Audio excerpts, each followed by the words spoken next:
Good evening everyone. मैं doctor Swati Sharma English सूत्रा में आप सभी का स्वागत करती हूँ। कैसे हैं आप सभी?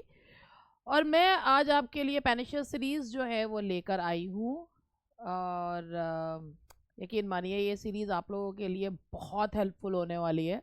अगर आपने जो है अगर इस सीरीज़ को ध्यान से देख लिया तो ये चीज़ आप लोगों की लाइफ में ना आप मैं एक चीज़ ये जानती हूँ कि बहुत काफ़ी समय से आप लोग क्वेश्चंस कर रहे हैं, पढ़ भी रहे हैं, कुछ चीज़ें समझ में आती हैं, कुछ चीज़ें समझ में नहीं आती हैं, कोट्स नहीं समझ में आते हैं।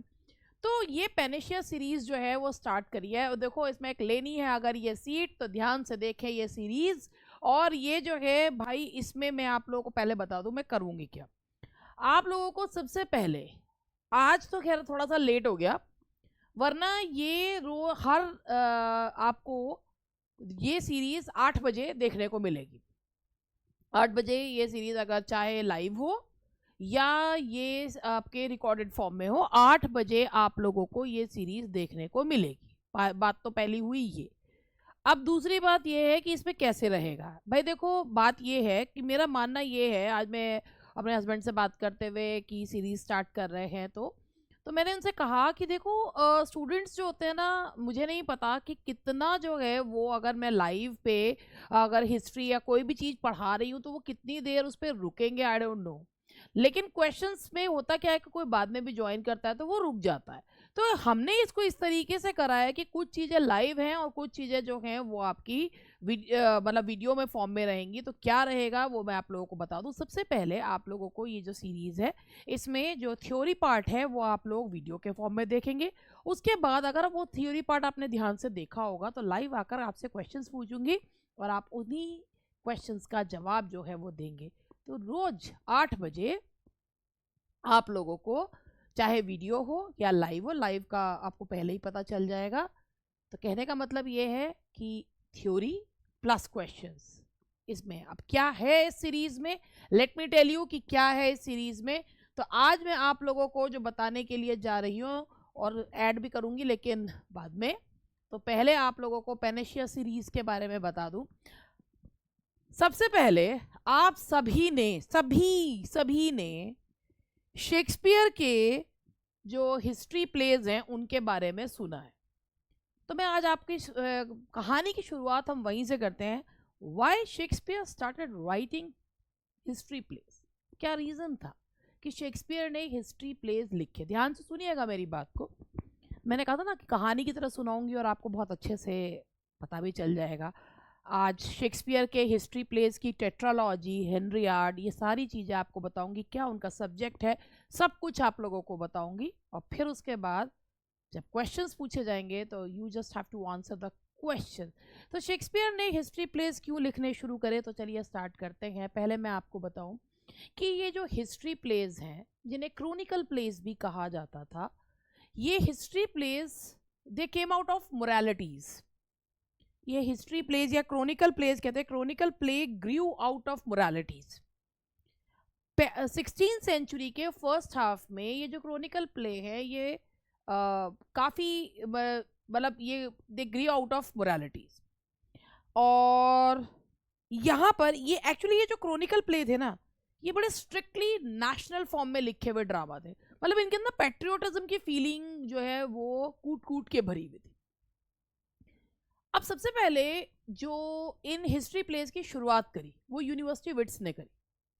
जैसे कि अब आपको मैं बताती हूँ कि जो यूनिवर्सिटी विट्स थे, they were the first Elizabethans to write his chronicle play. जैसे पील ने लिखा एडवर्ड फर्स्ट, उसके बाद मार्लो ने लिखा एडवर्ड सेकंड, और ग्रीन ने लिखा जेम्स फोर्थ। पील ने लिखा that is Edward first, Marlowe ने लिखा एडवर्ड सेकेंड, शेक्सपियर ने एडवर्ड थर्ड लिखा है, और ग्रीन ने लिखा जेम्स फोर्थ। मैंने जो बताया आप ध्यान से सुनिएगा कि भाई अचानक से ऐसा क्या हुआ कि इंग्लैंड के अंदर एक ऐसी इच्छा जागृत हुई कि हम अपने इतिहास को ग्लोरियस मानते हुए लिखें। तो ऐसा क्या हुआ? हुआ ये कि 1588 में defeat of Spanish armada. England ने स्पेन को, जो स्पेन नेवल आर्मी, नेवल उसमें बहुत मजबूत माना जाता था, जिस स्पेन को इंग्लैंड ने हराया, और उस स्पेन को इंग्लैंड में हराने वाले सर फ्रांसिस ड्रेक ने ऑल ऑड्स के खिलाफ, सर फ्रांसिस ड्रेक थे उस जिन्होंने स्पेन के की नेवल आर्मी को बुरी तरीके से हराया। 1588 डिफीट ऑफ स्पेनिश आर्मडा। वो समय हर इंसान, हर इंग्लैंड के हर निवासी के अंदर एक फीलिंग आई कि yes we have that glorious history, हमारा इतिहास बहुत गौरवशाली है। तो क्रॉनिकल प्लेस जो है उस गौरवशाली इतिहास को बताने के लिए लिखे गए। नो डाउट कि भाई इन इतिहास को लिखने वाले पहले शेक्सपियर नहीं थे, ही फॉलोड द सूट। उन्होंने तो यूनिवर्सिटी विट्स को फॉलो करा, जैसे पील ने लिखा एडवर्ड फर्स्ट, मार्लो ने लिखा एडवर्ड सेकेंड, और ग्रीन ने लिखा जेम्स फोर्थ। तो विलियम शेक्सपियर ने सोचा मैं क्यों पीछे रहूं, मुझे भी लिखना है। तो उन्होंने ये जो हिस्ट्री प्लेस लिखे, ये they are not completely historical plays, although they have the elements of history, that glorious 350 साल का इतिहास उन्होंने इसमें बताया है, मगर ये पूरी तरीके से हिस्ट्री नहीं है, इसमें कुछ फिक्शन का यूज उनके द्वारा किया गया। तो पहली चीज जो मैंने आपको बताई कि chronicle plays grew out of moralities in the first half of the 16th century, and it was the university wits who first writing chronicle plays, and among them that is Peel, Marlowe and Green। और उसके बाद Shakespeare ने उन्हें follow किया। अचानक से England के लोगों में ये पेट्रोटिज्म की फीलिंग इसलिए आई, डिफीट ऑफ स्पेनिश आर्मडा, जिस स्पेन के को हराने का लोग सपना भी नहीं देख सकते थे, उस स्पेन को, उसी के जिस चीज़ में वो बहुत मजबूत था, यानी कि नेवी, वहीं पर उसको हराया गया और सर फ्रांसिस ड्रेक की अगुवाई में। तो फिर ये प्लेस जो है वो लिखे गए और William Shakespeare followed the suit. ठीक है, पहली बात तो ये क्यों विलियम शेक्सपियर ने लिखा। इसके बाद अगर हम बात करते हैं कि विलियम शेक्सपियर ने प्ले 10 लिखे या 11 लिखे, देखिए विलियम शेक्सपियर ने प्ले तो 10 ही लिखे हैं, हिस्ट्री प्ले, लेकिन कहते हैं कि एडवर्ड थर्ड को लास्ट में उसमें अब रिसेंटली जोड़ा गया है कि that has also been written by William Shakespeare. जो 10 प्लेज माने जाते हैं कि विलियम शेक्सपियर ने 10 प्लेज लिखे हैं, हिस्ट्री प्लेज, जिसमें से 2 टेट्रालॉजी हैं और 2 अलग हैं, किंग जॉन और जो मैं अभी बताऊंगी कि कौन से हैं। तो उसमें आप ये देखिए कि जैसे ये किंग जॉन और ये तो सारे जो हैं इसमें, ये तो हेनरियाड आ जाता है, और उसके बाद ये 2 अलग माने जाते हैं। तो ये माना जाता है कि इसमें एडवर्ड थर्ड को तो अब 11 हो गया ना, एडवर्ड थर्ड को तो बाद में जोड़ा गया है। ठीक है, अब बेसिकली जो मुझे और बताना है कि classification apart from his minor historical place, 6 place माने जाते हैं जो फुल लेंथ शेक्सपियर ने के हिस्टोरिकल प्लेस है, जिसको में भी जो डाउडन है। अब मैं उसमें भी आपको ये बताती हूँ, जैसे यहाँ पर मैंने एक अपनी बहुत पुरानी किताब ले रखी है, देखिए कि प्रोफेसर डाउडन ने शेक्सपियर के हिस्ट्री प्लेस को 2 पार्ट्स में डिवाइड करा। Professor डाउडन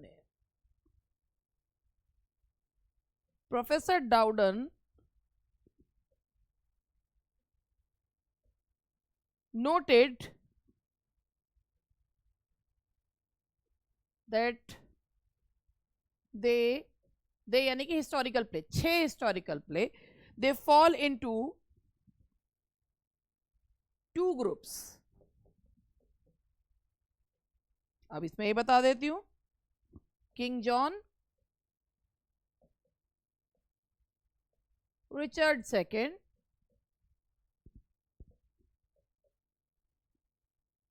and Henry sixth.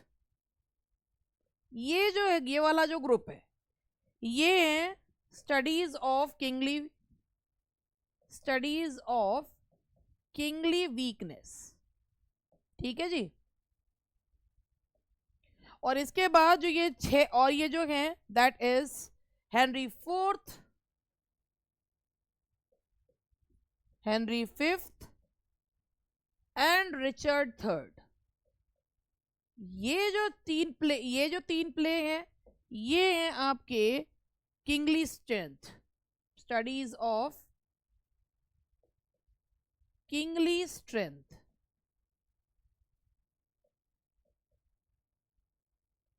ये प्रोफेसर डाउडन ने apart from his minor historical plays he divided his 6 plays into 2 categories।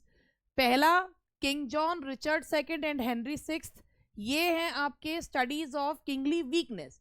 Henry fourth, Henry fifth and Richard third studies of kingly strength. ये दो groups में professor डाउडन ने बांटे हैं। ये जो प्लेज हैं, शेलगल जो कि एक जर्मन क्रिटिक थे, उन्होंने इन प्लेज को, शेक्सपियर के हिस्ट्री प्लेज को ये माना है a mirror of kings, a mirror for kings, sorry a mirror for kings. इन प्लेज को जर्मन क्रिटिक शेलगल ने मिरर फॉर किंग्स जो है वो कहा है। ये आपने सुना भी होगा, who termed Shakespeare's historical plays as mirror for kings. तो ये जर्मन क्रिटिक शेलगल के द्वारा है मिरर फॉर किंग्स। तो आप देखिए, मैं आपको ये पूरा, अब आप मुझे बता सकते हैं या ये चीज़ आप खुद भी सोच सकते हैं कि यूट्यूब पे इतने डिटेल में कोई चीज़ नहीं बताता। मैंने पॉइंट यहाँ से शुरू करा कि शेक्सपियर ने हिस्टोरिकल प्लेस क्यों लिखे, शेक्सपियर के जो उनसे पहले जो प्रिकर्सर्स थे वो कौन थे, उन्होंने कौन कौन से प्लेस लिखे। प्रोफेसर डाउडन ने शेक्सपियर के प्लेस को, 4 प्लेस को छोड़ दीजिए, 6 प्लेस को कौन सी 2 कैटेगरीज में बांटा है। आई होप यहाँ तक सारी चीज़ें क्लियर है। अब उसके बाद हम फिर से यहाँ बढ़ते हैं और अब यहाँ पे देखिए, इसके बाद मुझे लगता नहीं है कि कोई कुछ भूलेगा फिर भी। और यहाँ से ये देखिए, सबसे पहले आप लोगों ने एक बार बात सुनी होगी टेट्रालॉजी कि आखिरकार शेक्सपियर ने प्लेज लिखे कितने हैं। तो जैसा मैंने आपको बताया कि कुछ प्लेज उनके माइनर प्लेज में आते हैं। 6 प्लेज को डाउडन ने 2 ग्रुप्स में बांटा है। पहली टेट्रालॉजी लीजिए, टेट्रालॉजी का मतलब होता है ग्रुप ऑफ 4 प्लेज। फिर दोबारा से सुन लीजिएगा, ग्रुप ऑफ 4 प्लेज। इसमें हेनरी 6 से लेकर रिचर्ड थर्ड तक ये है पहली tetralogy. Henry 6 part first, Henry 6 part second and Henry 6 part third and Richard third. अब इसको ध्यान से देखिएगा, यहां पर इसको थोड़ा सा बड़ा कर देती हूं। यहां से देखिएगा, Henry first tetralogy, Henry 6 to Richard third. पहला है आपका हेनरी 6 पार्ट फर्स्ट, और उसमें हेनरी 6 पार्ट फर्स्ट में आप ये देखिए कि यहाँ पर राजा का जो रेन है 1422 से 61, सब्जेक्ट है इसका 100 इयर्स ऑफ वॉर। अब लोग हिस्ट्री पढ़ते ही नहीं है। शेक्सपियर के प्लेज में 100 ईयर वॉर के बारे में भी बताया। हेनरी 6 में का इसका जो सब्जेक्ट है 100 ईयर ऑफ वॉर है, 100 साल। उसके बारे में मैं बताऊंगी आप लोग। 100 ईयर वॉर, हेनरी 6 पहली टेट्रालॉजी यही है। टेट्रालॉजी याद रखिएगा, 4 प्लेस का एक group. Henry 6 part second, war of roses 30 year war, 100 year war 116 साल का war. Henry 6 part third, subject war of roses. Richard third, war of roses ends, 1485 में खत्म हुआ, ट्यूडर वंश की शुरुआत हो गई थी। किंग जॉन, ये शेक्सपियर के वीक किंग्स में जो उन्होंने मिरर फॉर किंग्स में दिया है, मतलब जो बताया है डाउडन ने बांटा है, ये वीक किंग्स में से। War in France and assumption of throne, ये टेट्रालॉजी में नहीं आता। टेट्रालॉजी में थे Henry 6 part 1, Henry 6 part second, Henry 6 part third and Richard third. ये आपका पहली टेट्रालॉजी है। किंग जॉन अलग, other than tetralogy. King John. Edward third, पहले इसको नहीं माना जाता था कि it was also one of Shakespeare's plays, लेकिन बाद में क्रिटिक्स ने इसको भी जो है शेक्सपियर के प्लेज में ही इसको इंक्लूड कराया। That is why William Shakespeare के प्ले 10 की जगह अब हिस्ट्री प्लेज में 11 हो गए। तो ये देखिए 100 ईयर वॉर, एडवर्ड थर्ड में भी 100 ईयर वॉर। उसके बाद हमारा नेक्स्ट जो दूसरी टेट्रोलॉजी है, Richard second to Henry fifth, जिसे हेनरियाड भी कहा जाता है। ठीक है जी। अब ये जो है Richard second, reign of king, assumption of throne, Henry fourth part first, ये वही प्ले है फॉल्स्टॉफ, सर जॉन फॉल्स्टॉफ का कैरेक्टर जिसमें दिखाया गया था रिबेलियन, फॉल्स्टॉफ दिखाया गया था, सर जॉन फॉल्स्टॉफ, जो कि एक कैरिकेचर है। उसके बाद हेनरियाड है, Henry fourth part first, Henry उसके बाद Henry fourth part second, Henry Bolingbroke से हेनरी फोर्थ बने थे। फिर Henry fourth part second, prince Hal, Henry fifth. Rebellion, Falstaff, Henry fifth. 100 year war, victory to Agincourt, ये जो है हेनरी फिफ्थ। हेनरी फिफ्थ के बाद ये जो है हेनरी एट्थ, ये उनका अधूरा प्ले था, it could not gate completed by Shakespeare. तो ये हेनरी एट्थ जो है, ट्यूडर फादर क्वीन, ये हेनरी सेवेंथ जो थे, हेनरी सेवेंथ के से ट्यूडर वंश की शुरुआत हुई थी 1485 में। और उसके बाद आए थे हेनरी एट्थ, जो कि फ्यूचर क्वीन एलिजाबेथ के फादर।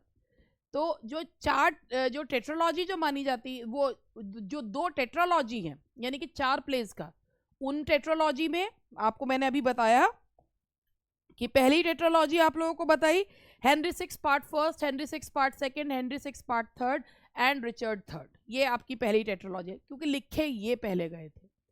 उसके बाद आपका दूसरी tetralogy Richard second, Henry fourth part first, Henry fourth part second and that is Henry fifth. ये आपका ये है दूसरी टेट्रोलॉजी। बीच में और जो प्लेस हैं उसमें आपका king John, Edward third and Henry eighth. ये तो 8, 9, 10, 11 प्लेस हो गए हैं। इसके बाद एक और चीज में, जैसे मैंने अभी आपको बताया कि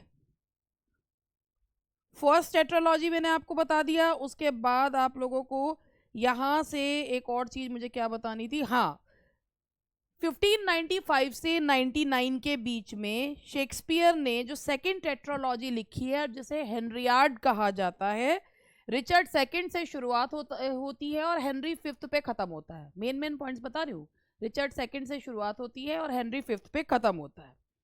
और मतलब 100 ईयर वॉर पर, ये जो 100 ईयर वॉर विक्ट्री है। अब ये 100 ईयर वॉर अगर इतना इंपॉर्टेंट है तो पढ़ते क्यों नहीं हो? चलो कोई बात नहीं, मैं पढ़ाने के लिए हूं ना। तो मैं अब आपको यहां से 100 ईयर वॉर के बारे में बता रही हूं। 116 साल का युद्ध, वो युद्ध जो शेक्सपियर के हिस्ट्री प्लेस का पार्ट है। अगर आपको उसके बारे में देखो, सबके बारे सब्जेक्ट्स बताए, सब चीज बताए। अब आपको अगर इसकी पीडीएफ चाहिए तो हम अपने टेलीग्राम पे इसको डालेंगे। हमारे टेलीग्राम पर इसकी पीडीएफ जो है वो डल जाएगी। और आप चाहे, अगर आपको लगता है कि आपके लिए हेल्पफुल है, तो आप उस पीडीएफ को यूज कर सकते हैं। नहीं लगता तो कोई बात नहीं है भाई, आप उसको कोई ज़रूरत नहीं है। हाँ, हम अपने टेलीग्राम पे इसकी पीडीएफ जो है वो अपलोड करेंगे, हमारा जो टेलीग्राम चैनल है। देखिए 100 year war, the 100 year war जो किस किस प्ले का, देखिए बैकग्राउंड किस किस प्ले का है। हेनरी 6 पार्ट फर्स्ट का है। उसके बाद तो बाकी तो वॉर ऑफ रोजेस है। 100 ईयर वॉर के बारे में जानते हैं। ये 116 साल लंबा चला युद्ध था। 100 ईयर वॉर किस किस के बीच में लड़ा गया? सबसे पहली बात, ये इंग्लैंड और फ्रांस के बीच में युद्ध था। 1337 से 1453 तक चला। 116 साल लंबा युद्ध था। ये इंग्लैंड ने सबसे पहले, जो इंग्लैंड में claim to the French throne with major battles like Crecy and Agincourt, कि ये इंग्लैंड के राजा ने ये कहा कि भाई मेरा जो है वो हक बनता है फ्रांस की थ्रोन पे, क्योंकि मेरी जो मदर है वो फ्रेंच साइड की है। किसने शुरू करा था? ये देखिए, एडवर्ड थर्ड ने ये युद्ध शुरू करा था। 100 ईयर वॉर शुरुआत की गई थी एडवर्ड थर्ड के द्वारा।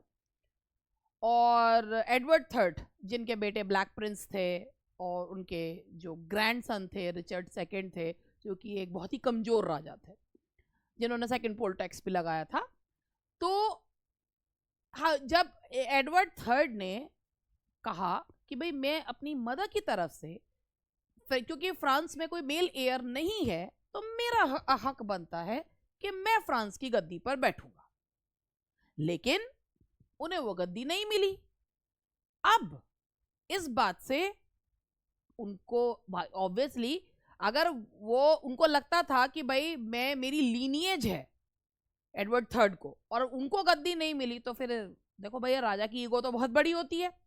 तो उन्होंने जो है कहा कि ऐसे नहीं तो वैसे ले लेंगे, लड़के ले लेंगे।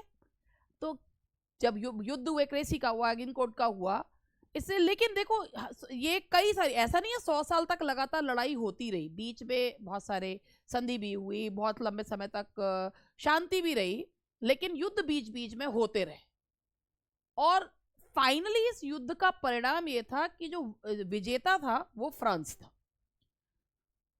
French victory and the loss of most English territory in France, कि जो इंग्लिश टेरिटरी थी फ्रांस में वो उन्होंने फ्रांस ने वापस ले ली थी। A key turning point was the emergence of Joan of Arc, a French peasant. Basically इस युद्ध में एक बहुत बड़ा टर्निंग पॉइंट तब भी आया था जब एक जोन ऑफ आर्क, एक 17 साल की पीजेंट लड़की थी, जिसने ये कहा कि मुझे भगवान ने चुना है फ्रांस को आज़ादी दिलाने के लिए इंग्लिश फोर्सेस से। और ये जो की पॉइंट्स है इसके, अगर हम 100 ईयर वॉर का, जैसे Henry 6 part first 100 year war पे ही आधारित है। Edward III, it was Edward III who started this war.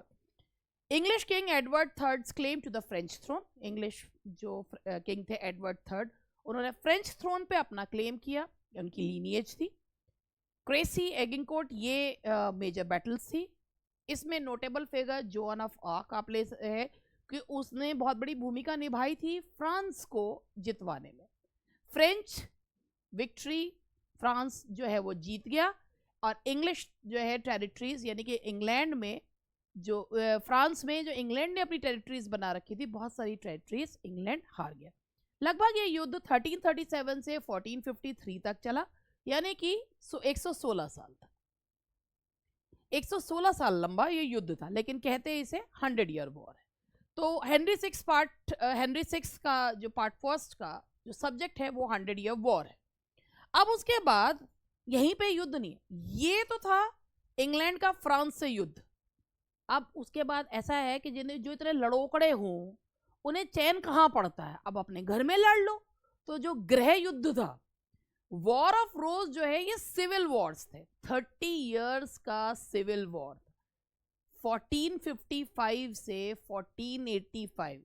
भाई जो हाउस ऑफ लैंकास्टर, तो भाई देखिए यहाँ पर house of Lancaster and the house of, इसमें देखिए ये जो है दो हाउसेस थे, यानी कि दो जो है क्या थे, जो दो रॉयल हाउसेस थे, ठीक है। प्लेंटेजेनेट हाउस के दो हाउसेस थे, लैंकास्टर एंड यॉर्क। लैंकास्टर जो है वो रिप्रेजेंट करता था रेड रोज, और जो यॉर्क्स थे वो रिप्रेजेंट करते थे व्हाइट रोज। लड़ किस लिए रहे थे तो सारे एडवर्ड थर्ड के ही वंशज। लड़ किसके लिए रहे थे? इंग्लैंड की गद्दी के लिए लड़ रहे थे, और काहे को लड़ेंगे, इंग्लैंड की गद्दी के लिए लड़ रहे थे। 30 साल ये युद्ध चला, 1455 से 1485। रब रिचर्ड थर्ड हारा। A horse my kingdom for a horse, एक घोड़े के लिए किंगडम गया। और 1485 में एक नई वंशावली आई, ट्यूडर वंशावली आई, जो हेनरी 7 ने आकर इंग्लैंड की गद्दी संभाली। इंग्लैंड में रेनेसांस भी लेट आने का एक रीजन यही था कि गृह युद्ध में उलझा हुआ था England. Where the conflict ultimately ended with the House of Tudor, यानी कि जिस वंशावली को क्वीन एलिजाबेथ बिलोंग करती थी। After the Battle of Bosworth Field, effectively uniting the two warring houses through marriage, शादी हो गई और दोनों, ये जो गृह युद्ध था ये 1485 में समाप्त हो गया। तो भाई देखो, दो युद्ध हैं, दोनों युद्ध का मेंशन जो है वो हिस्ट्री प्लेस में देखने को मिलता है। हेनरी 6 में 100 year war, Henry 6 part second war of roses, Henry 6 part third war of roses and Richard third war of roses खत्म, ट्यूडर वंशावली आ गई। इसके साथ जो आपकी हेनरियाड है, रिचर्ड सेकंड, और उसके बाद Henry 4 part first, Henry 4 part second and Henry 5 में भी 100 ईयर वॉर है। हेनरी 5 में भी 100 ईयर वॉर, क्योंकि ये फिर से उससे पहले का वो दिखाया गया। ठीक है जी, तो अब ये हुआ। अब आपको मैं कुछ चीजें जो हैं वो बताना शुरू करूंगी। की points about the war of the roses. Contenders, the house of लैंकेस्टर्स led by king Henry 6। तभी देखिए हेनरी 6 में पार्ट सेकंड में जो है वो वॉर ऑफ रोजेस है। King Henry 6 and the house of York. Dispute over the rightful heir to the English throne stemming from the descendants of Edward third. मैंने बताया ना कि ये जो गृह युद्ध था, एडवर्ड थर्ड ने स्टार्ट करा था, वॉर ऑफ रोजेस। अब उनके जो खानदान वाले थे वो कैसे जो है, भाई एक बात बताओ, इतना ज़्यादा इतने समय तक युद्ध होता रहा तो कैसे जो है शांति से बैठ जाते। तो युद्ध चलते रहे, पहले दूसरे देश से युद्ध कर रहे थे, फिर आपस में लड़ रहे थे। Notable battles, battle of Saint Albans, battle of Towton, battle of Barnet, battle of Tewkesbury, battle of Bosworth field. Henry Tudor जो कि एक लैंकेस्ट्रियन थे, descendant, defeated Richard third of. भाई हेनरी ट्यूडर जो है वो गद्दी पर आए थे और हेनरी सेवेंथ बने थे और ट्यूडर डायनेस्टी का शुरुआत उन्होंने करी थी। अब मैं आपको देखो, अब सबसे ज्यादा प्रॉब्लम किस चीज में होती है? कोट्स में प्रॉब्लम होती है। कोट्स कैसे याद करें? कोट्स याद नहीं रहते हैं। मेन पॉइंट्स मैंने आप लोगों को बताए। 25 मिनट्स में आप ये देखिए, वाकई में आप मुझे बताइए, 25 मिनट मुझे पढ़ाते हुए हो गए, इसमें मैंने ना कोई अपना ऐड करा, ना मैंने कोई फालतू की बात करी, ना मैंने हम बता रहे हैं ये, वो बता रहे हैं तो, ये हुआ तो, वो हुआ तो, कुछ नहीं कहा। अब मैं एक सवाल ये पूछना चाहूंगी कि इससे ज्यादा ऑथेंटिक चैनल आपको कौन सा मिलेगा? बहुत मेहनत करते हैं, सही में बता रही हूँ, बहुत ज्यादा मेहनत करते हैं कि एक एक कंटेंट जो आपके लिए लाए। और हाँ, मैं आपको एक और भी चीज बता देती हूँ, मैं बिल्कुल स्पष्ट बोलने वाले इंसान हूँ। मेरा जो यूट्यूब का जो कंटेंट है दैट इज डिफरेंट, और जो मेरा जो भाई पेड का है वो डिफरेंट रहता है। क्यों? क्योंकि यूट्यूब और पे उसमें अलग रहता है। भाई देखो आप, लेकिन मेरे पढ़ाने का तरीका ये देख सकते हैं कि क्या मैं पढ़ाती क्या हूँ, लेकिन वो और भी डिटेल्ड होता है। वो जो है, मैं यूट्यूब के ऐसा नहीं करती कि जब यूट्यूब पे लाइव आऊँ तो अपने वो लिंक जो है उस पर भी भेज दूँ, और मेरे आने का मन करता है मेरे स्टूडेंट्स का आ जाते हैं, नहीं करता नहीं आते।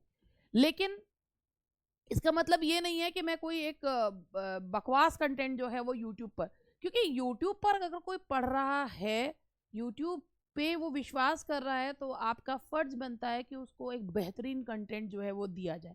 आज मैं एक हिस्ट्री प्लेस का ये कंटेंट लेके आई हूँ। अब ये आपके ऊपर है, आप मुझे कितना सुनते हैं, कितना इस चीज़ से आप लोग अपना जो है से आपको हेल्प मिलती है, ये आपके ऊपर। लेकिन आप ये भी देख सकते हैं कि कितनी मेहनत हमने इन चीज़ों में करी है। लिख के बताना नहीं है, समझाने में बहुत समय लगता है। लिखा तो सारा किताबों में रहता है, समझाने में बहुत, अगर आप की पॉइंट्स भी समझ लें तो बहुत है आपके लिए। लेकिन अब मैं यहाँ रुककर अपने उसका ऐड जरूर करूंगी, क्योंकि 25 मिनट लगातार मुझे बोलते हुए हो गए, तो ऐड क्यों ना करूं मैं। तो भैया देखो, ऐड पहले ये है, एक ये मेरा बैच है पाइनियर प्रैक्टिस बैच। कहाँ मिलेगा? इंग्लिश सूत्रा के ऐप पर, यूट्यूब पे नहीं है, इंग्लिश सूत्रा के ऐप पर मिलेगा। ठीक है जी, इंग्लिश सूत्रा के ऐप पर। और इसमें जो है आपके पेपर्स, अब एक क्वेश्चन आज भी आया था हमारे ऐप पर कि आप इसमें कराते क्यों हो, तो भैया मैं इसमें बता दूं। पहली बात तो इसमें एक टेस्ट पेपर खुला हुआ है, कुल 42 मिनट्स का टेस्ट पेपर जो है वो इसमें खुला हुआ है, आप देख सकते हैं मैं उसमें कराती क्यों हूँ। पहली बात, ये जो प्रैक्टिस बैच है इसमें ना मैं क्या करती हूँ, एक क्वेश्चन पेपर होते हैं यहाँ पर, बोर्ड पे क्वेश्चन पेपर दिखाए जाते हैं, ठीक है जी। और मेरे स्टूडेंट्स जो होते हैं वो लाइव होते हैं स्क्रीन पे सामने, मैं एक एक क्वेश्चन पूछती हूँ, वो आंसर बताते हैं, इसका आंसर ए है, बी है, सी है या डी है। फिर जो उनका आंसर आता है वो बोल देते हैं, फिर मैं बताती हूँ भाई इसका आंसर ये है। लेकिन बात यही ख़त्म नहीं होती, उसके बाद मैं उसका एक्सप्लेनेशन देती हूँ कि ऐसा है तो ऐसा क्यों है। अगर कोई ग्रामर का क्वेश्चन आता है तो उसका प्रॉपर एक्सप्लेनेशन देती हूँ कि भाई ग्रामर में अगर नॉन फाइनाइट से संबंधित कोई क्वेश्चन आ रहा है तो पूरा नॉन फाइनाइट का वो वाला कॉन्सेप्ट उसमें बताऊंगी। मान लीजिए कोई क्लॉजेस का क्वेश्चन आ रहा है तो क्लॉजेस में बताऊंगी, जैसे कोई मान लीजिए डिफाइनिंग या नॉन डिफाइनिंग क्लॉज का आ गया तो बताती हूँ कि भाई डिफाइनिंग क्लॉज क्या होता है। जैसे अभी मैंने स्टूडेंट्स को बर्लेस्क में और डॉगरेल में अंतर बताया कि भाई कि दोनों में भी बर्लेस्क क्या होता है, डॉगरेल क्या होता है, सेटायर के जो फॉर्म्स होते हैं। तो मैं ये चीज़ देखो, जैसे सिर्फ पढ़ा के जो है वो मैं स्टूडेंट्स को वो नहीं कर देती, उनको जो है मुझे बाकायदा चीज़ें बतानी ये पड़ती हैं कि भाई अगर ये चीज़ है तो इसका मीनिंग क्या है। जैसे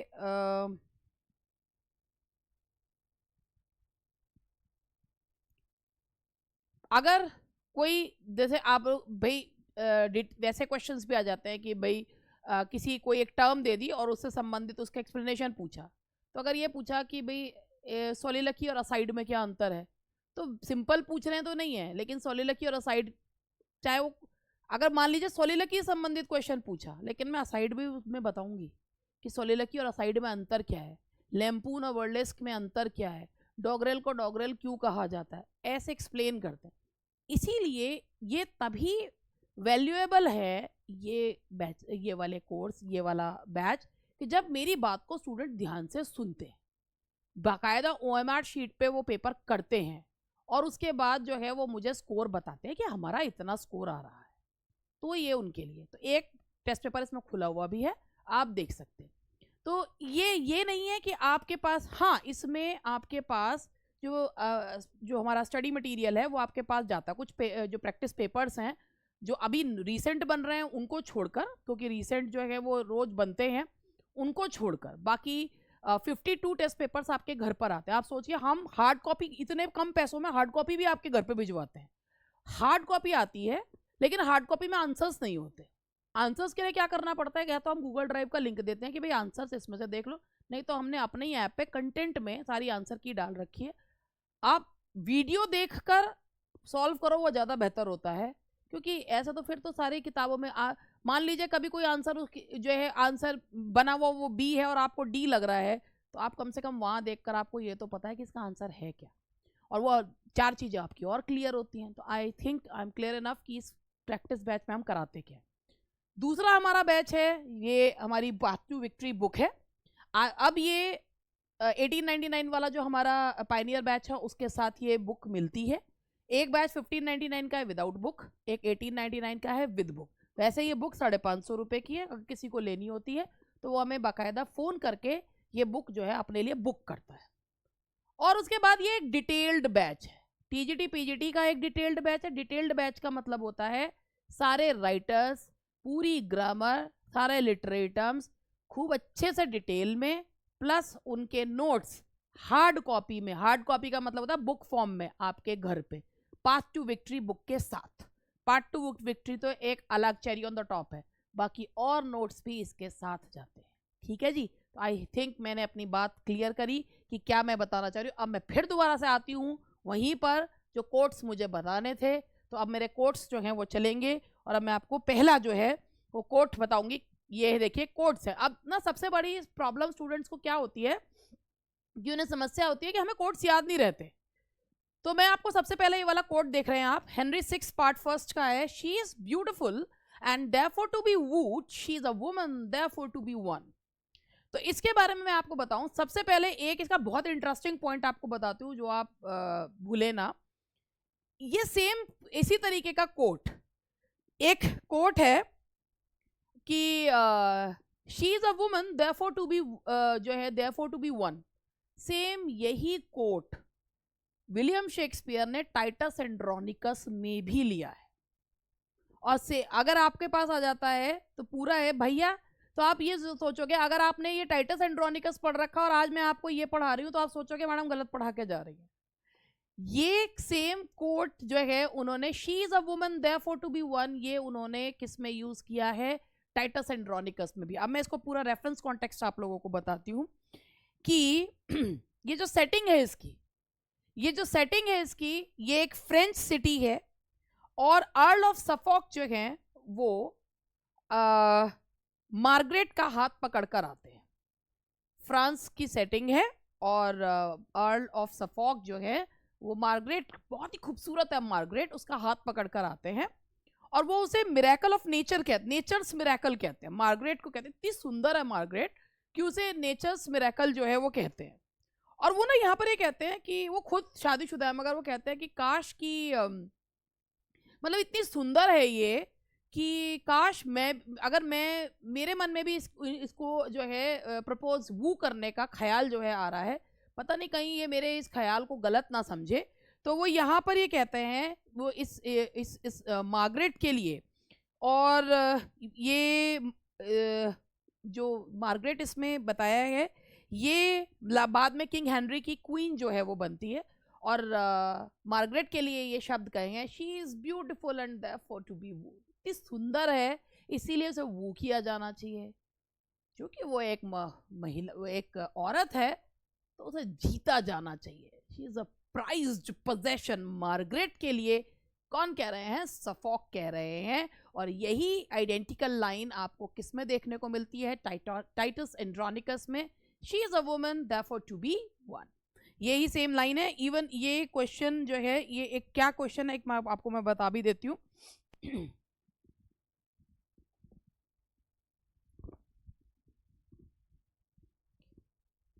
ये मेरी ही बुक में ये क्वेश्चन है भी, द पाथ टू विक्ट्री में। और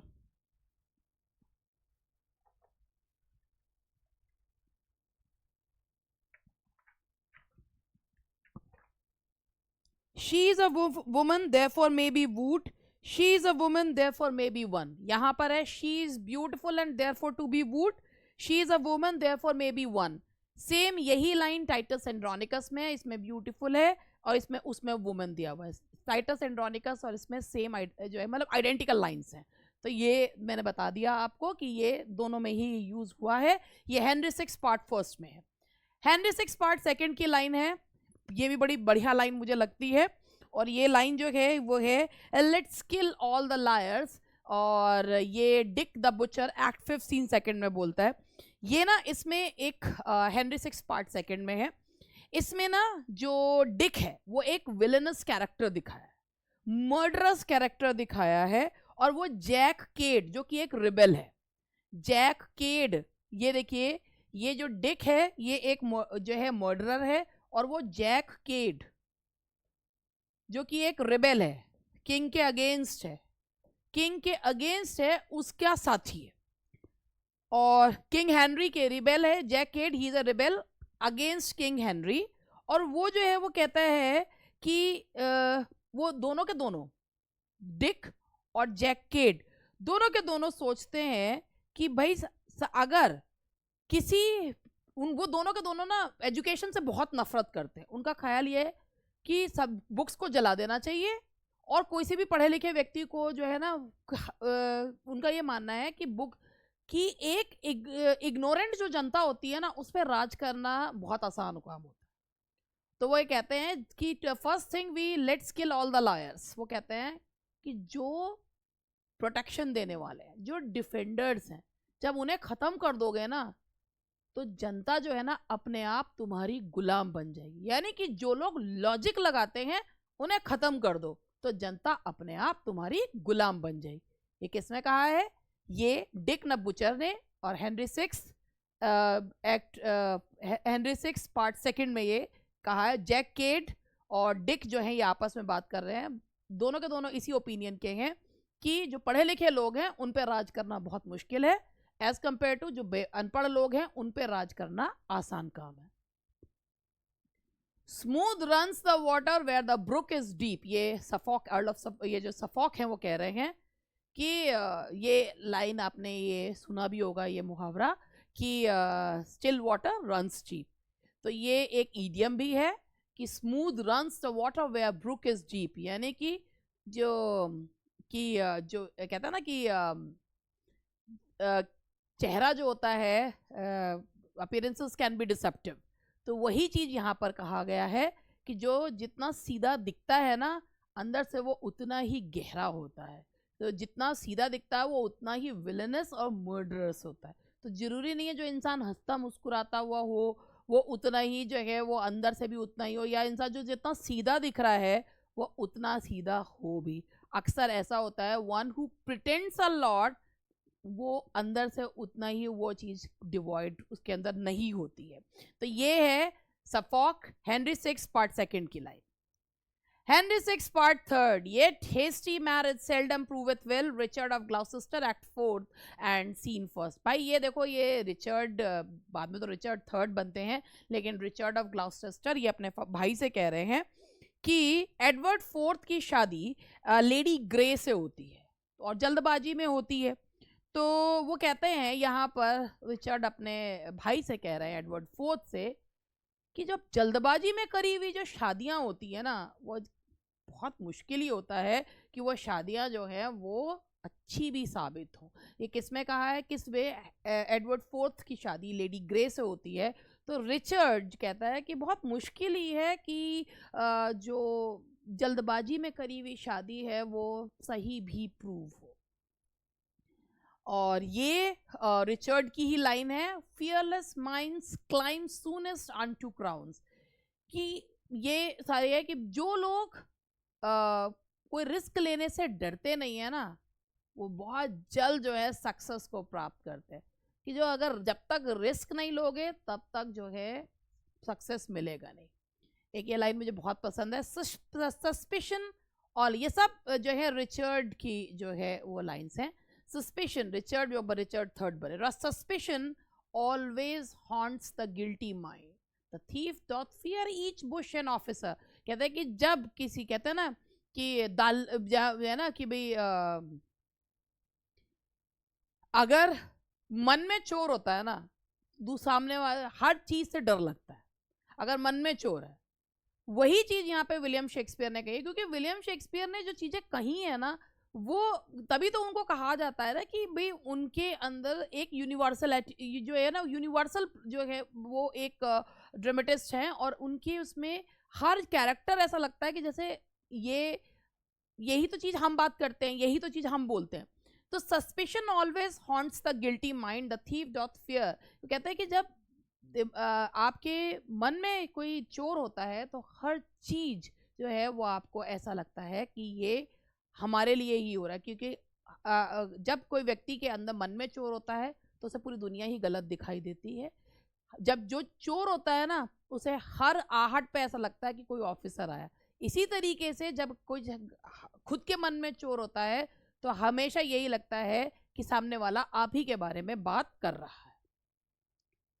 ये रिचर्ड थर्ड, भाई रिचर्ड थर्ड द हंचबैक, जो भाई बहुत ही सबसे इतिहास का सबसे खतरनाक क्रिमिनल जो है, जिसे रिचर्ड थर्ड कहा जाता है, द हंचबैक। और जैसे देखिए कुत्ते भी जो है वो भौंकते थे, तो रिचर्ड थर्ड जो है, यहाँ पर इसका थोड़ा सा मैं आपको इसके बारे में इसकी जो बैकग्राउंड है वो देना चाहूंगी। रिचर्ड ने अपने भाई क्लेरेंस को मरवा दिया, और रिचर्ड जो है वो लॉर्ड प्रोटेक्टर बन गया। क्लेरेंस को मरवा दिया, लॉर्ड प्रोटेक्टर बन गया एडवर्ड के बच्चों का।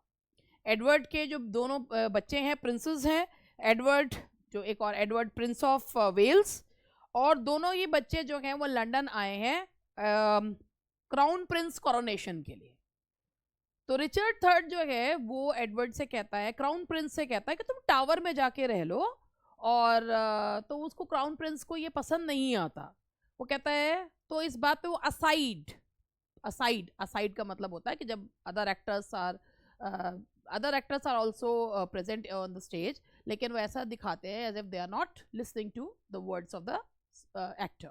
तो वो असाइड में बोलता है, सो वाई सो यंग, ये जो प्रिंस एडवर्ड हैं ये कुछ ज़्यादा ही होशियार है इतनी कम उम्र में। और कहते हैं कि जो ज़्यादा होशियार होते हैं ना, ज़्यादा लंबा नहीं जीते। और यही तो करा था रिचर्ड थर्ड ने, कि ना केवल उसने अपने जो भाई क्लेरेंस को मरवाया, जबकि जो एडवर्ड के जो दोनों बेटे थे, दोनों छोटे राजकुमार जो थे, उन्हें भी मरवा दिया था। रिचर्ड थर्ड ने उनको भी मरवा दिया था, so that he might become the king, वो राजा जो है वो बन जाए। क्यों? क्योंकि क्राउन प्रिंस एडवर्ड जो थे वो राजा बनते, लेकिन एडवर्ड ने दोनों ही प्रिंसेस को रिचर्ड ने दोनों ही प्रिंसेस एडवर्ड को, दोनों प्रिंसेस जो एडवर्ड के बेटे थे, दोनों, उनमें बेटे का नाम भी एडवर्ड ही है, दोनों प्रिंसेस को मरवा दिया और खुद राजा बनने के सपने देख रहा था। लेकिन ऐसा जो कहते हैं ना, जो सोचो वो हो जाए, ऐसा होता नहीं। A horse my kingdom for a horse. अब रिचर्ड थर्ड जो है वो जब युद्ध में जाता है और उसका घोड़ा जो है वो, उसका घोड़ा मर जाता है, तो वो कहता है अ हॉर्स, कि मैं एक घोड़े के लिए, कई बार हम बहुत कुछ पाने की कोशिश करते हैं मगर एक छोटी सी चीज जो है वो हमें हमारे गोल से दूर कर देती है। वो कहता है एक घोड़े की वजह से मेरा किंगडम गया मेरे हाथ से। एंड रिचर्ड थर्ड की मृत्यु के बाद हेनरी जो है, हेनरी राजा बनते हैं, हेनरी सेवेंथ, ट्यूडर वंश के जो है, ट्यूडर वंश के राजा जो हैं वो हेनरी सेवेंथ जो है बनते हैं, और उससे ट्यूडर वंशावली शुरू होती है। 1485 वॉर ऑफ रोजेस खत्म होता है रिचर्ड थर्ड के साथ, और हेनरी सेवेंथ जो है वो ट्यूडर वंश के राजा बन जाते हैं। तो ये था मेरा छोटा सा बड़ा सेशन, और इसी के साथ अब मैं आप लोगों से हिस्ट्री प्लेस का ख़त्म करके फिर मैं लाइव आऊँगी, देखती हूँ कि आपको ये क्वेश्चंस इससे संबंधित पूछूंगी, और देखती हूँ ये क्वेश्चंस आपको कितना याद रहते हैं। जैसा कि मैंने आपसे कहा कि ये एक इस तरीके की सीरीज़ है कि इसमें आपको डिटेल के साथ साथ आपको क्वेश्चंस भी पूछे जाएंगे, कोड्स भी समझाए जाएंगे। तो मुझे लगता है कि आपको ये सीरीज़ बहुत हेल्पफुल रहेगी, उन लोगों के लिए हेल्पफुल रहेगी जो वाकई में एक सीट जो है वो सेव करना चाहते हैं। बाकी जो टाइम पास करते घूम रहे हैं उनके लिए तो क्या कहूँ। ठीक है जी। तो जो वाकई में पढ़ने वाले हैं वो ध्यान से इस सीरीज़ को देखें, और वही देखेंगे एंड तक इस सीरीज़ को, और उसके बाद लाइव सेशन में आकर क्वेश्चंस का आंसर भी दें।